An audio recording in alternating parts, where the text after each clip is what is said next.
Now next topic is inertia. Very important topic of this chapter.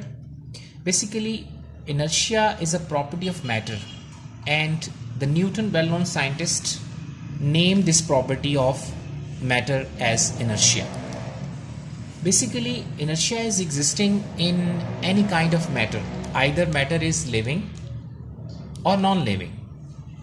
Inertia, what is inertia? Basically, inertia of a body is its property due to which it resists any change in state of rest or motion. For example, in ordinary life we can give you many different examples. Like, let's suppose if something is moving, and naturally that moving body wants to continue its state of motion with that particular velocity. You can say with that constant velocity. Means naturally that wants to move with the same velocity.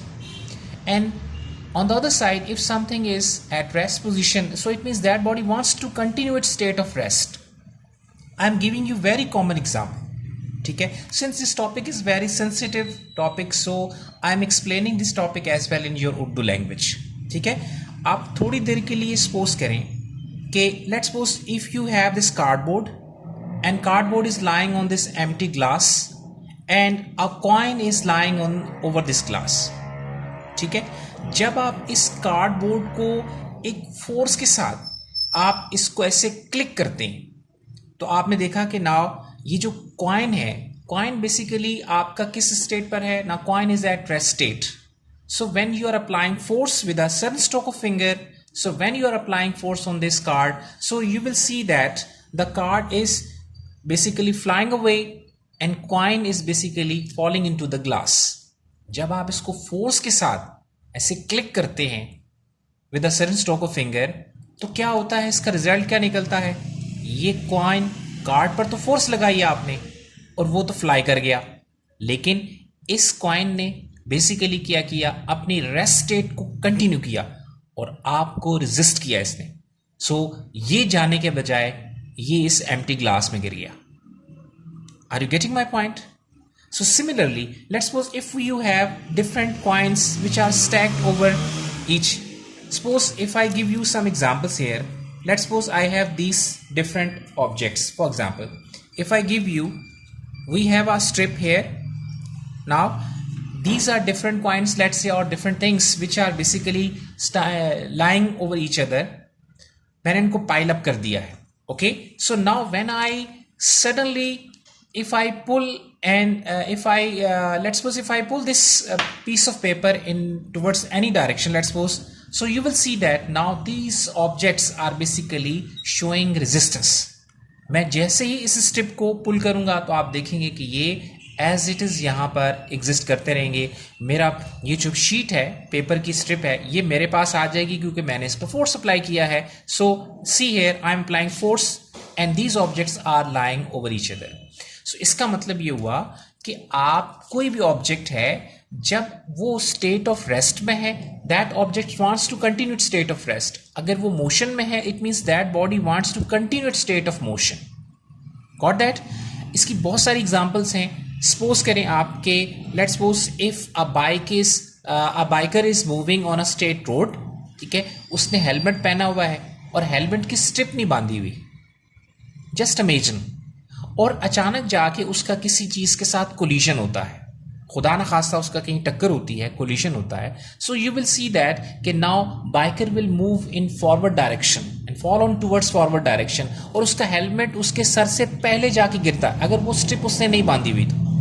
Because that helmet along with that biker, basically both are in state of motion, and immediately when that bike strikes the surface, जैसे ही वो किसी surface से strike करता है, stop करता है, तो naturally biker का बॉडी और बाइकर ने अपनी बॉडी के ऊपर, जो हेड के ऊपर अपना हेलमेट लिया हुआ है, दोनों आपके बेसिकली वो मोशन स्टेट में है.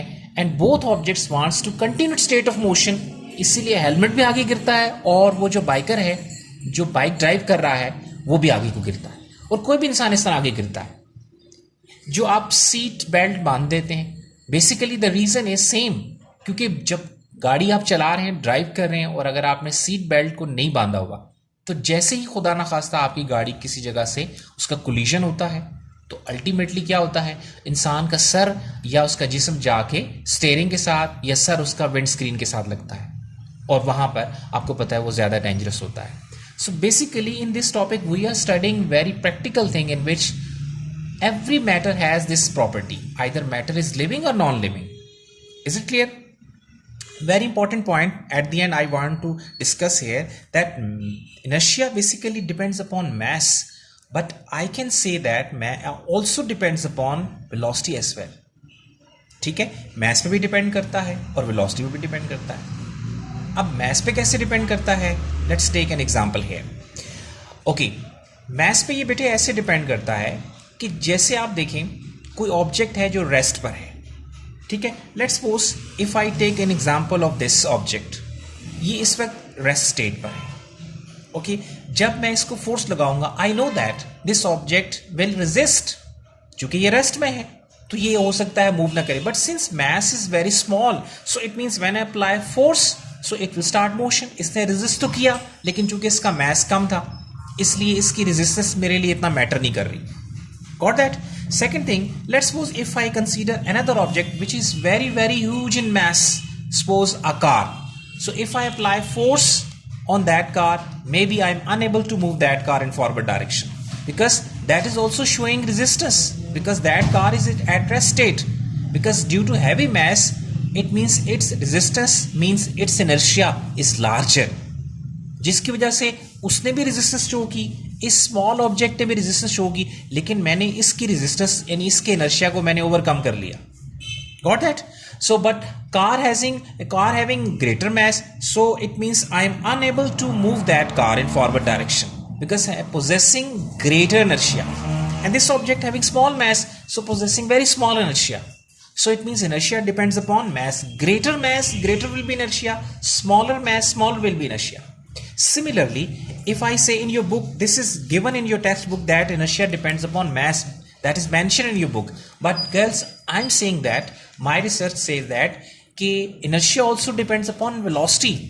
क्योंकि अगर कोई चीज़ मूव करती हुई आपकी तरफ आ रही है, so it means now that body having small velocity, you can easily stop. वो बॉडी आपको रेजिस्ट तो करेगी और आपको हो सकता है वो आपको उसकी तरफ से पुश भी लगे. Is it? But since having small velocity so you can easily overcome that inertia.